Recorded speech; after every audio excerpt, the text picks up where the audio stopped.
जय श्री कृष्णा। आप सभी का दिन शुभ हो। आज आप सुनेंगे कार्तिक मास महात्म्य में कार्तिक व्रत का महात्म्य, गुणवती को कार्तिक व्रत के पुण्य से भगवान की प्राप्ति का वर्णन। सूत जी कहते हैं, एक समय की बात है, देवर्षि नारद कल्प वृक्ष के दिव्य पुष्प लेकर द्वारका में भगवान श्री कृष्ण का दर्शन करने के लिए आए। श्री कृष्ण ने स्वागत पूर्वक नारद जी का सत्कार करते हुए उन्हें पाद्य अर्घ्य निवेदन करने के पश्चात बैठने को आसन दिया। नारद जी ने वे दिव्य पुष्प भगवान को भेंट कर दिए। भगवान ने अपनी 16,000 रानियों में उन फूलों को बांट दिया। तदंतर एक दिन सत्यभामा ने पूछा, प्राणनाथ, मैंने पूर्व जन्म में कौन सा दान, तप अथवा व्रत किया था जिससे मैं मृत्यु लोक में जन्म लेकर भी मृत्यु भाव से ऊपर उठ गई, आपकी अर्धांगिनी हुई। भगवान श्री कृष्ण ने कहा, प्रिय, एकाग्रचित होकर सुनो। तुम पूर्व जन्म में जो कुछ थी और जिस पुण्य कारक व्रत का तुमने अनुष्ठान किया था, वह सब मैं तुम्हें बताता हूँ। सत्य युग के अंत में मायापुरी के भीतर अत्रि कुल में उत्पन्न एक ब्राह्मण रहते थे जो देव शर्मा नाम से प्रसिद्ध थे। वे वेद वेदांगों के पारंगत विद्वान, अतिथि सेवी, अग्निहोत्र परायण और सूर्य व्रत के पालन में तत्पर रहने वाले थे। प्रतिदिन सूर्य की आराधना करने के कारण वे साक्षात दूसरे सूर्य की भांति तेजस्विनी जान पड़ते थे। उनकी अवस्था अधिक हो चली थी। ब्राह्मण के कोई पुत्र नहीं था, केवल एक पुत्री थी जिसका नाम गुणवती था। उन्होंने अपने चंद्र नामक शिष्य के साथ उसका विवाह कर दिया। वे उस शिष्य को ही पुत्र की भांति मानते और जितेंद्रिय शिष्य भी उन्हें पिता के ही तुल्य समझता था। एक दिन वे दोनों गुरु शिष्य कुश और समीधा लाने के लिए आए और हिमालय की शाखाभूत पर्वत के वन में इधर उधर भ्रमण करने लगे। इतने में ही उन्होंने एक भयंकर राक्षस को अपनी ओर आते हुए देखा। उनके सारे अंग भय से कांपने लगे। वे भागने में असमर्थ हो गए जब तक उस काल रूपी राक्षस ने उन दोनों को मार डाला। उस क्षेत्र के प्रभाव से तथा स्वयं धर्मात्मा होने के कारण उन दोनों को मेरे पार्षदों ने वैकुंठ धाम में पहुंचा दिया। उन्होंने जो जीवन भर सूर्य पूजन आदि किया था, उस कर्म से मैं उनके ऊपर बहुत संतुष्ट था। सूर्य, शिव, गणेश, विष्णु तथा शक्ति के उपासक मुझे ही प्राप्त होते हैं। जैसे वर्षा का जल सब ओर से समुद्र में जाता है, उसी प्रकार इन पांचों के उपासक मेरे पास ही आते हैं। मैं एक ही हूँ, तथापि लीला के अनुसार भिन्न भिन्न नाम धारण करके 5 रूपों में प्रकट हुआ हूँ। ठीक उसी तरह जैसे कोई देवदत्त नामक एक ही व्यक्ति पुत्र, पिता आदि भिन्न भिन्न नामों से पुकारा जाता है। तदंतर गुणवती ने जब राक्षस के हाथ से उन दोनों के मारे जाने का हाल सुना, तब वह पिता और पति के वियोग से पीड़ित होकर करुणा स्वर में विलाप करने लगी। हे नाथ, हे तात, आप दोनों मुझे अकेले छोड़कर कहाँ चले गए? मैं अनाथ बालिका आपके बिना क्या करूंगी? अब कौन घर में बैठी हुई मुझ कुशलहीन दुखिनी स्त्री का भोजन और वस्त्र आदि के द्वारा पालन करेगा? इस प्रकार बारंबार करुणाजनक विलाप करके वह बहुत देर तक चुप रही।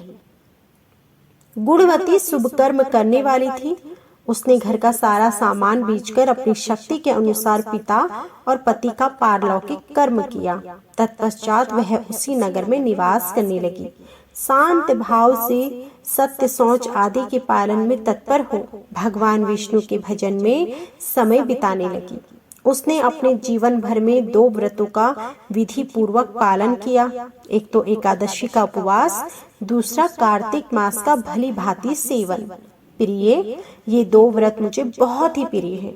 ये पुण्य उत्पन्न करने वाले, पुत्र और संपत्ति के दाता तथा भोग और मोक्ष को प्रदान करने वाले हैं।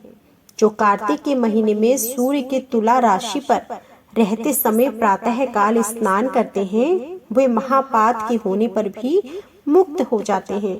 जो मनुष्य कार्तिक में स्नान, जागरण, दीपदान और तुलसी वन का पालन करते हैं, वे साक्षात भगवान विष्णु के स्वरूप हैं। जो लोग श्री विष्णु मंदिर में झाड़ू देते, स्वास्तिक आदि निवेदन करते हैं, श्री विष्णु जी की पूजा करते रहते हैं, वे जीवन मुक्त हैं।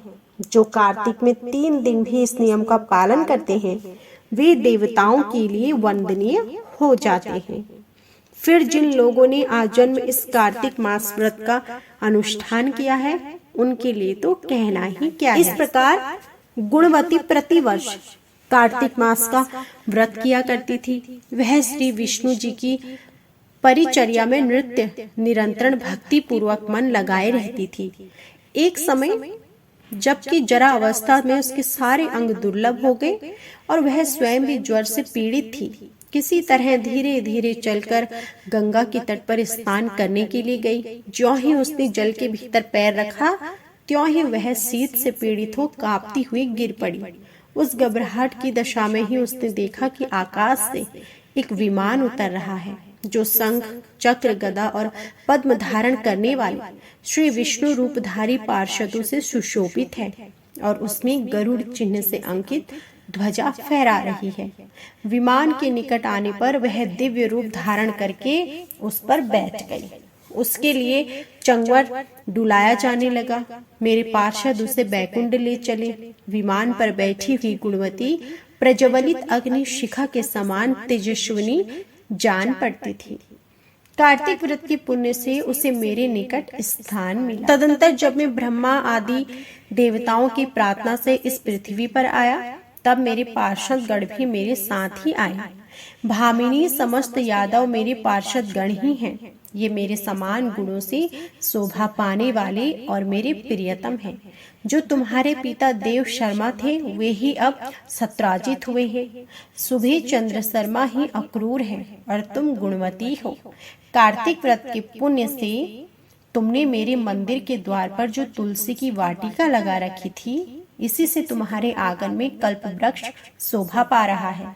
पूर्व काल में तुमने जो कार्तिक में दीपदान किया था, उसी के प्रभाव से तुम्हारे घर में यह स्थिर लक्ष्मी प्राप्त हुई तथा तुमने जो अपने व्रत आदि सब कर्मों को पति स्वरूप श्री विष्णु की सेवा में निवेदन किया था, इसलिए तुम मेरी पत्नी हुई हो।